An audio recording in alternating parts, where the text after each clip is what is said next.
दिमाग पे हुकूमत तो बहुत लोग कर लेते हैं, लेकिन दिल पे हुकूमत बहुत कम लोग कर पाते हैं। आज इसी शेर के साथ हम मानव हृदय पढ़ना स्टार्ट करते हैं। तो हेलो डियर स्टूडेंट, कैसे हैं आप लोग और कैसे चल रही है आपकी पढ़ाई? I hope you will be fine and continue study. देखिए, बस मेहनत करते रहिए, सफलता तो मिलेगी ही।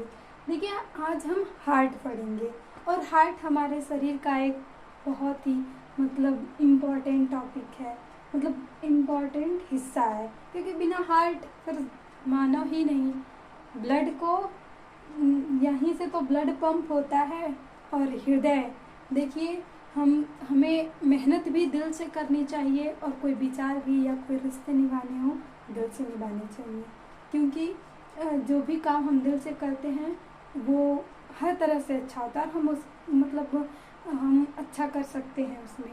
तो आइए हम हार्ट में देखिए, अक्सर ऐसा क्वेश्चन ज़रूर होता है कहीं ना हर कम्पिटिटिव एग्जाम में कि ब्लड का फ्लो कैसे होता है, क्या क्या हार्ट के पार्ट होते हैं। तो आज इस लेक्चर में आपके सारे कन्फ्यूज़न क्लियर हो जाएंगे कि ब्लड जो रक्त होता है वो कहाँ से कहाँ तक फ्लो होता है, और हम दोहरा परिसंचरण क्यों बोलते हैं कि हमारा जो मानव का हृदय होता है वहाँ पे जो रक्त का परिसंचरण होता है वो दोहरा परिसंचरण क्यों होता है। तो आइए हम आज क्लियर करते हैं पूरा हार्ट के बारे में। तो ये हमारे हार्ट की संरचना है, जैसे भी हो हमने बनाने की पूरी कोशिश की है। अब इसी में हम देखेंगे फ्लो कि ब्लड का फ्लो कैसे हो रहा है। तो सबसे पहले तो हम पार्ट देख लेते हैं कि आखिर हमारे हृदय में पार्ट कितने होते हैं। तो आपको पता है कि हमारे हृदय में चार भाग होते हैं, चार पार्ट होते हैं, यानी 2 अलिंद होता है और 2 निलय होता है, 2 आर्टिकल्स और 2 वेंट्रिकल्स, यही 4 पार्ट होते हैं हमारे हृदय के। तो यहाँ से देखिए, ये हमारा राइट एट्रियम हो गया, इधर लेफ्ट एट्रियम यानी बायां अलिंद और दायां अलिंद। फिर ये जो बड़ा सा भाग है, ये जो बड़ा भाग दिख रहा है, ये हमारा राइट वेंट्रिकल्स है और ये हमारा लेफ्ट वेंट्रिकल्स है। देखिए, इसे हम ऐसे करके, जैसे हम खड़े हैं तो ये फिगर ऐसे ही है, ये हमारा दायां हो गया, ये हमारा बायां हो गया और ये हमारा दायां हो गया।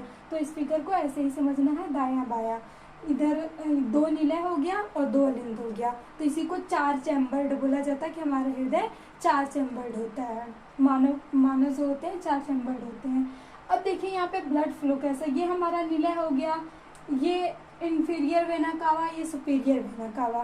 देखिए, सुपीरियर यानी होता है ऊपर, इंफीरियर यानी होता है नीचे। तो हम यहाँ से याद कर सकते हैं कि ये वेना कावा होती है और यहीं से हमारे शरीर में पहले ब्लड आता है, हमारे हार्ट में ब्लड आता है, फिर उसके बाद इम्प्योर आता है, फिर उसके बाद प्योर होता है, यहाँ से लंग्स में जाएगा, फिर लंग्स में प्योर होके फिर वापस आएगा इसमें, फिर हमारे शरीर के अदर पार्ट में फ्लो होगा। तो इसीलिए दोहरा परिसंचरण कहा जाता है कि हृदय में 2 बार ब्लड आता है। एक बार तो इम्प्योर ब्लड आएगा हमारे पूरे शरीर से, फिर उसके बाद इसमें जाएगा यहाँ से, फिर यहीं से भेजा जाएगा लंग्स के पास, वहाँ से प्योर होके आएगा। तो देखिए कैसे कैसे आता है। यहाँ से कुछ वाल्व्स हैं, देखिए, जैसे ये आर्टियो वेंट्रिकल, ये आर्टियो हो गया, वेंट्रिकल हो गया। तो दोनों के बीच का जो वाल्व बनता है वो आर्टियो वेंट्रिकल होता है, ये ट्राइकस्पिड वाल्व कहलाता है। सेम देखिए, 2 यहाँ पे एवी वाल्व होते हैं, एवी वाल्व 2 होते हैं, यानी आर्टियो वेंट्रिकल, जो आर्टरी और वेंट्रिकल, आर्टियम और वेंट्रिकल्स के बीच बनता है उसको हम आर्टियो वेंट्रिकल बोलते हैं। और सेम्यूनिलर वाल्व, जो निलय और यहाँ से कोई यहाँ से यहाँ पे जो बनी है आयोटा सबसे ये जुड़ता है, उसको हम सेम्यूनिलर वाल्व कहते हैं। तो आइए देखते हैं। देखिए, सबसे पहले ब्लड यहाँ से आएगा, फिर ये 2 पूरा का ब्लड यहाँ चला जाएगा, इधर से भी मिलके। तो ये हमारे बॉडी से आ रहा है। और ये देखिए, इधर से अभी इम्प्योर ब्लड आ रहा है, यहाँ से इम्प्योर ब्लड आ रहा है, पूरे शरीर से नीचे हिस्से से ऊपर हिस्से से ब्लड आ गया। तो सबसे पहले जो ब्लड है वो राइट एट्रियम में आता है वेना कावा द्वारा। सुपीरियर और इंफीरियर वेना कावा द्वारा राइट में आता है। फिर यहाँ से देखिए ट्राइकस्पिड वाल्व है, यहाँ से देखिए जो ट्राइकस्पिड वाल्व होता है ये एक दिशीय होता है, यानी यहाँ से वेंट्रिकल्स के लिए ये केवल खुलता है। जब ये संकुचित होता है, ये इसकी मांसपेशियां संकुचित होती हैं तो पूरा का पूरा ब्लड यहाँ चला आता है। अब हमारा ब्लड किस में आ गया, राइट वेंट्रिकल यानी दायां निलय में। अब इस दाएं निलय से ये हमारा ब्लड जाएगा यहाँ पे, ये है हमारी पल्मोनरी आर्टरीज, इसको हम फुफ्फुस धमनी बोलते हैं। देखिए वैसे तो हमने पढ़ा होगा कि जो आर्टरी होती है वो मतलब शुद्ध ब्लड, प्योर ब्लड फ्लो करती है, लेकिन यहाँ पे फुफ्फुस आर्टरी लग जाता है, पल्मोनरी आर्टरी, तो ये इम्प्योर ब्लड, क्योंकि अभी तो ये इम्प्योर ब्लड ही आया था, तो यहाँ से इम्प्योर ब्लड यहाँ से चला जाएगा। देखिए कुछ इधर से जा रहा है और फिर यहाँ से ये है, यहाँ से इधर चलेगा और ये हमारे कहाँ चले जाएंगे, लंग्स में, यहाँ से लंग्स। अब देखिए ये लंग्स में चला गया तो लंग्स में जाके वहाँ पे ये CO2 देगा और O2 से जुड़ेगा और ऑक्सीजनेटेड हो जाएगा, जिसे हम प्योर ब्लड कहते हैं।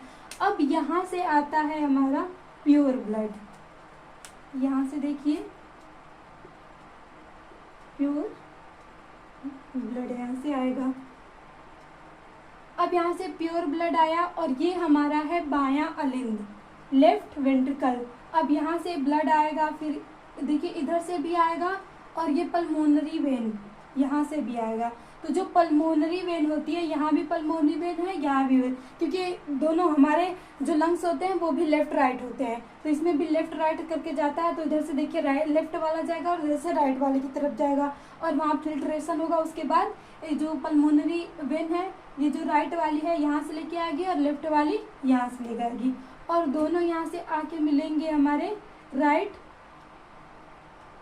लेफ्ट वाले आर्टियम में। अब राइट वाले आर्टियम में से यहाँ से आ जाएगा हमारे लेफ्ट वेंट्रिकल में, यानी बायां निलय में। अब बायां निलय में आने से देखिए यहाँ से फिर ये जाएगा यहाँ पे।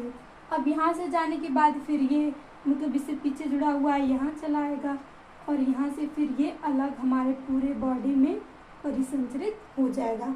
आयोटा का काम होता है, देखिए इसीलिए ये इतनी मोटी होती है आयोटा, ताकि उसे पूरे शरीर में ब्लड पंप करना होता है। तो इसीलिए जो इसकी वाल होती है बहुत मजबूत होती है इसकी मांसपेशी, क्योंकि यहाँ से पूरे शरीर में ब्लड को पंप करना होता है।